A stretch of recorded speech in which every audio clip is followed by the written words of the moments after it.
Korea ప్రజలు చేసే చిన్న చిన్న తప్పులకే పెద్ద శిక్షలు వేస్తారనే పేరున్న కిమ్ ఇప్పుడు అధికారులను కూడా వదల్లేదు. వరదలొచ్చి ప్రజలకు ఆపద వస్తే అధికారులు సమర్థవంతంగా పనిచేయలేదని 30 మంది అధికారులకు ఉరిశిక్ష విధించారు నార్త్ కొరియా నియంత Kim Jong Un. July, August నెలల్లో ఉత్తర కొరియాలో కురిసిన భారీ వర్షాలకు వరదలొచ్చి కొండ చర్యలు విరిగిపడి ఊర్లకు ఊర్లు కొట్టుకుపోయాయి. ఈ విపత్తులో 4000కు పైగా ప్రజలు ప్రాణాలు కోల్పోయారు.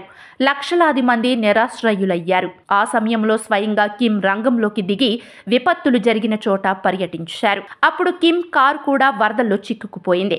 ఈ సమయంలో వరదలను నియంత్రించడం, బాధితులను ఆదుకోవడంలో నిర్లక్ష్యంగా వ్యవహరించిన 30 మంది అధికారులను విధుల నుండి తొలగించి మరణశిక్ష విధించారు. ఇటువంటి నిర్ణయాలు తీసుకోవడం కిమ్ మామకు ఇది కొత్త కాదు.